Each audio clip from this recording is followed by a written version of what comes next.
This is London with MarketHedge. Let's talk about Bitcoin on the 30-minute. In your center screen on the right-hand side, we've got that daily with the pivot lines, guys, lined out. We're going to talk about this preceding line of support, the buyer interest at that level, and let's talk about Friday's specific ascending triangulation. What do we say would be nice to have? Some sort of move up and over where we could get into some hedge action, right? Hedge meaning we could actually stack shorts over, and what are we looking for? We're looking for that pullback, the whole thing of this, that pullback, boom, to preceding top side resistance. Congrats to anybody who decided to stack trades over the specific target area. Now, as we looked at that 30-minute on Friday, we can check out, let's talk about this as well. Why would we want to stack trades? Because you don't know, guys. What did we get to in terms of the actual target here? We got to that golden pocket. We could have gotten to the 786, could have gotten to the full percent in terms of that before the pullback. So not knowing the specific degree of performance when we have a high probability of recovery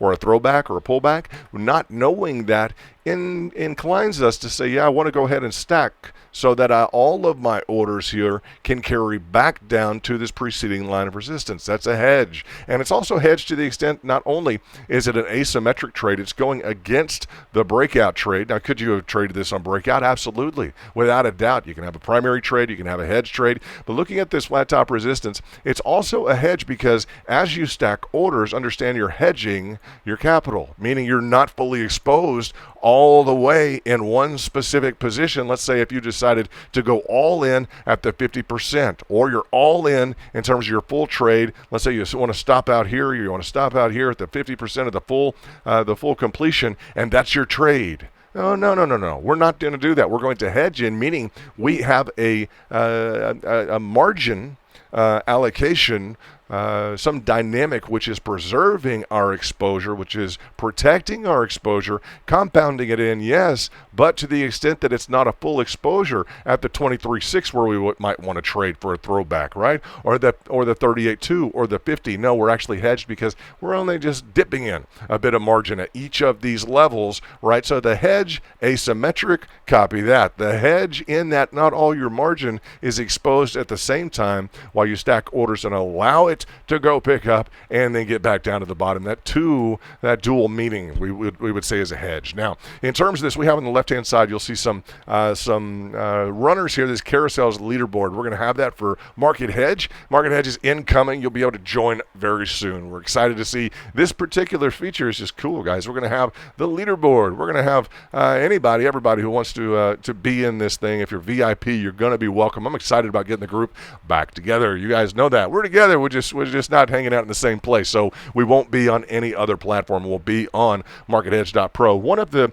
benefits of MarketHedge.pro, not only the specific stacking of orders, etc. Let's look at this specific trade, which you may see dance across the top here. Let me go to live trades. Let me see, what is our top live trade right now? Top live trades, we've got 48K, 152K, and 21K. The residuals after I close those two other orders. So those are the winners right now, and just in terms of where we're at. So 150, another 50, and about 20. So what's that? About 220. About 220 after closing. In profit, what about 30 after a loss consideration? So as we, without getting overly calculating and an accounting nightmare here, let's go over the price action now, right? These green lines mean this is where I own these positions here. These are $5,000 each at 75x. These are nice positions. These were the breakout trades on that specific bull flag. It was breaking out, and I said it was in this zone, actually, towards the top of this resistance. I said, let me try and pick up, get a pullback to what, the 38.2. You got it right. Anytime you can dance along with an uptrend and say, hey, cool, come back and pick me up at that 23.6 or that 38.2, hey, it's a good idea, guys. So looking at the framework, we still have these positions, 150K in the money, and I've told you I'm stubborn on this one. What do I want? I want the 135, which is what? Which is easy, guys, in terms of the measurement here. It's just very textbook. I want the preceding run up. I want that to repeat. If it won't do it, I'm not going to count it against myself or anybody else. It's just going to be against Bitcoin. And I think as we get, we should get some more, hopefully some more action or momentum. We've had plenty, but if we could get more action as the New York traders start to unwind and get back in the office. They've been at, God knows where, overseas or maybe up at upstate New York, getting away from the heat. So as they get back in, maybe we'll get some more action. That's what I'm hoping for. Now, looking at the details here, the preceding pivot resistance, right? That 111 is on the map clearly. If I go to the 4-hourly, you're going to see something pretty important.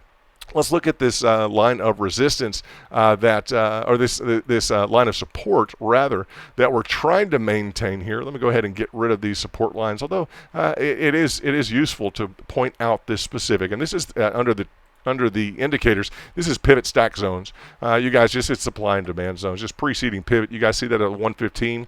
That's a big deal. That 115 is a nice zone, nice area where orders are certainly waiting, right? Certainly waiting at that 115. You'll see that stack automatically drawn for you if you're using those pivot stack zones. And you'll see some nice lines that are drawn out, the parallel lines. This specific 4-hourly chart is a nice feature in terms of that level of support that's carrying up, and those are auto drawn for you, so you don't have to worry too much about things. As we look at the top side, if there's any real pull, let me get rid of that brush. If there's any real pull to the upside, what is it going to be?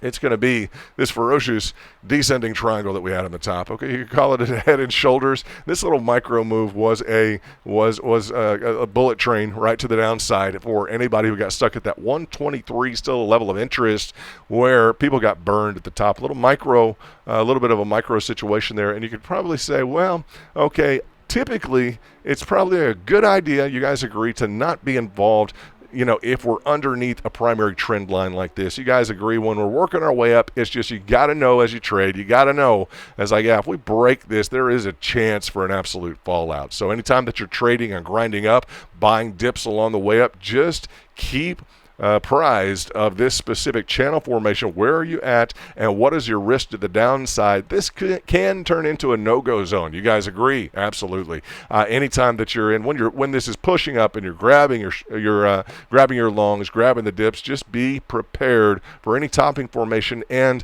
if it's a 1 out of 3 chance, I like my kind of my thirds there, 1 out of 3. Just be prepared. I like to give myself not necessarily the benefit of the doubt or a higher probability. I like to lower my probability just to increase my specific, my allocation for risk, right? Just to make sure I've got heavy cash reserves, I'm not overexposed. You guys know this is one of the riskiest things you can get involved in, especially on leverage, but it's probably the best time to trade. You guys know that with current administration, et cetera. This is the time to just to have some fun in the markets. Thankfully, we've got a real favorable, Washington, D.C. is just very favorable right now with a lot of action towards crypto. So enjoy the markets while you can. This is the time to enjoy it, right? Without a doubt. In terms of this move, is it a bear flag? Well, it is looking like that, right? So it's either constructive or a bear flag. I'll go over what the difference may be real briefly, right? A bear flag is just exactly that. It's just literally a move to the downside, and we're going to expect a repeat of that to the downside. Sometimes an upward sloping channel can also be something that's just constructive, right? So it doesn't always have to be a bear flag. If we're going to look at some sort of a volatility expression, we might even have a specific lower. Let's look at this, a lower pickup indicated by these two specific pivots here. Pivot 1, pivot 2. If we're looking at a specific constructive element instead of just a sheer bear flag element, we might actually go to and just give it some credit and say, and this is important, right? In terms of, is a measured move expected, right? Or is it part of a pattern dynamic? Anytime that I see a specific channel up or down or sideways, anything, I'm asking myself, what type of a pattern is this a part of? Okay, what type of a pattern could it be building irrespective of a specific bear flag, right? So it could underperform, or it could, in this specific instance, overperform potentially if we get that full volatility drop, which we would love. We'd love it, guys. It'd be a nice volatility drop. We'd love to play with that 4-hourly over sold again in terms of the RSI. Those are good, heavy-handed trades. So in terms of the specifics here, we pointed out this 30-minute. Do mind yourself, that's a top side resistance with all types of guys orders waiting at that line. They didn't quite. I don't think they quite gave that to the traders. We pointed that out on Friday as a target. They just didn't quite give it to the traders. You guys agree?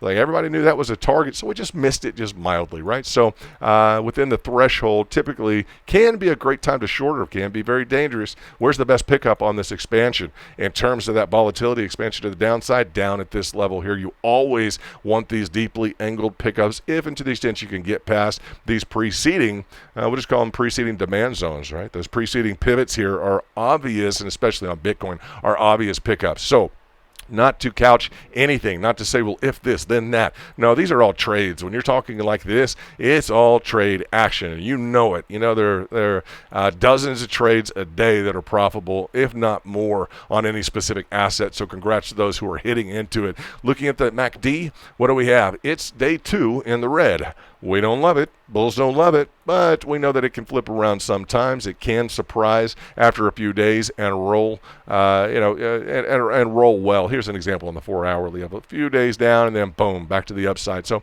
let's do this. In terms of the ideal, I would be prepared. I am personally prepared for a little bit of a juke. I'd like to see this ideally, just in line with Friday's talk as well. I'd like to see this flat bottom support hold. I don't mind if we cruise along here, and the biggest surprise, which I would love to see to the upside, of course, guys, I'm long. In terms of this, I'd love to see if we agitate along a little bit, but please bring me back up to this top side resistance, nearly begging, right? Just if you don't mind, get me back up to this top side resistance here and wash out the bears, and let's go have some fun. This is where we start rocking and rolling. Then we're at 127, 128.